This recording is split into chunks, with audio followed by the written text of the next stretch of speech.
Los partidos políticos utilizan diversas artimañas para usar los medios de comunicación sin que ello se sume a sus techos presupuestarios ante el Tribunal Supremo Electoral. Lo que yo te puedo decir hasta este momentito es que en lo que va del monitoreo que hemos llevado nosotros desde el 21 de mayo hasta el 29 de julio hay 457 infomerciales. Es decir, son 400 infomerciales de por lo menos un minuto que han sido difundidos y que obviamente estos se escamotean. Nuestra preocupación es la siguiente. Es decir, sabemos que esta es una de las campañas más caras que ha habido en la historia de Guatemala, ¿verdad? Y es una de las campañas más prolongadas. Prácticamente se inició, como diría Leonel López Rodas, el 14 a las 14. Y a partir de ahí, digamos, lo que hemos visto es una saturación constante de publicidad promoviendo a determinados líderes políticos. Es decir, en este caso, la preocupación nuestra es que este tipo de información que nosotros estamos codificando y que estamos registrando y que estamos dando a conocer cada semana, es decir, no está entrando dentro de los trabajos de la auditoría electoral. Ante lo que sucede en el país, los artistas no pueden quedarse callados y esta es su voz. Muy pocas, realmente. Ni siquiera tengo opción para emitir mi voto.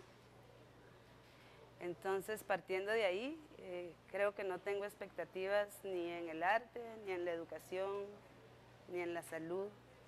Creo que ninguno de los partidos, ninguno de los candidatos tienen una propuesta real para las mejoras esenciales, ¿verdad? Uno ofrece trabajo y dice trabajo es educación y pienso que es todo al revés, ¿verdad? Creo que el presupuesto de las artes es demasiado bajo y está dividido con el deporte. Creo que son dos cosas que no tienen nada que ver. Partiendo de ahí deberían de dividir ese ministerio. Ojalá que alguien haga eso, ¿verdad? Partiendo de eso y que le suban el presupuesto al de cultura y se apueste más por las artes. El diputado patriotista Gudy Rivera deberá enfrentar ahora el haber tratado de influir en una magistrada. Esto y más en las 5 importantes.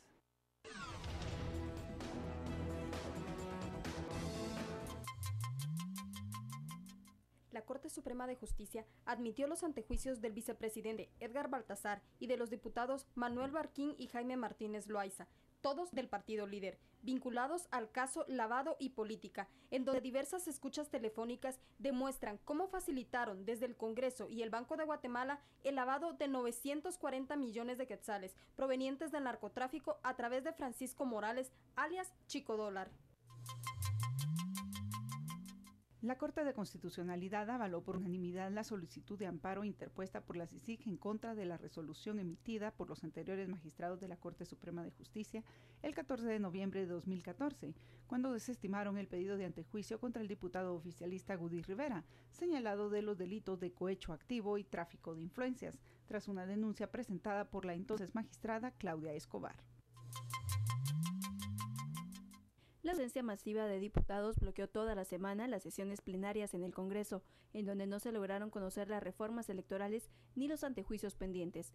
A las sesiones ordinarias acudieron todas las bancadas, aunque no en su totalidad, especialmente del bloque líder, ya que se ausentaron más de 40 diputados y del Patriota 9. El Comité de Desarrollo Campesino, CODECA, junto a otras organizaciones, realizaron caminatas en la mayoría de los departamentos del país y la capital. La principal petición de estas manifestaciones fue terminar con la corrupción y demandar la renuncia de Otto Pérez Molina.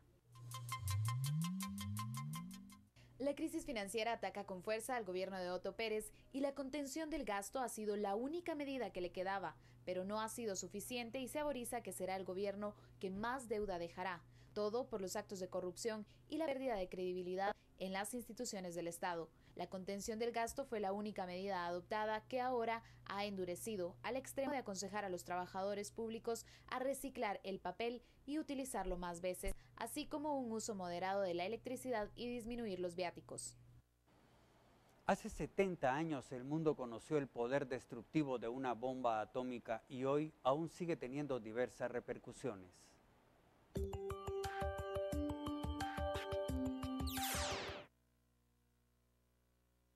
Este 6 de agosto se cumplieron 70 años del lanzamiento de la primera bomba nuclear en Hiroshima, que en pocos segundos mató a miles de personas y destruyó una de las principales ciudades de esa época. Estados Unidos respondía así al ataque al Pearl Harbor, lanzado por la aviación y la marina japonesa, que obligó a los estadounidenses a entrar de lleno en la Segunda Guerra Mundial. Era la mañana de aquel fatídico 6 de agosto de 1945, cuando a las 8:15 horas el avión Enola Gay, con una tripulación que ahora se sabe ignoraba lo que iba a lanzar sobre la ciudad japonesa, envió al suelo uno de los artefactos más mortíferos inventados por el hombre. Japón sufrió las bombas de Hiroshima y luego la de Nagasaki. 3 días después, el 9 de agosto, los expertos en la Segunda Guerra Mundial han destacado que las potencias enfrentadas utilizaron a la población civil, hombres, mujeres y niños como objetivos militares. Ponen como ejemplo los ataques aéreos de los aliados de Hamburgo, Berlín y la mayoría de ciudades alemanas, así como los ataques aéreos contra Gran Bretaña de parte de Alemania nazi. De hecho, Tokio fue el objetivo de la aviación estadounidense que en marzo de 1945 dejó 100.000 muertos en tan solo una noche de ataque aéreo. Y el 9 de agosto, la Unión Soviética invade Japón, que enfrentaba así dos frentes, y motivó a que Japón se rindiera a las fuerzas invasoras.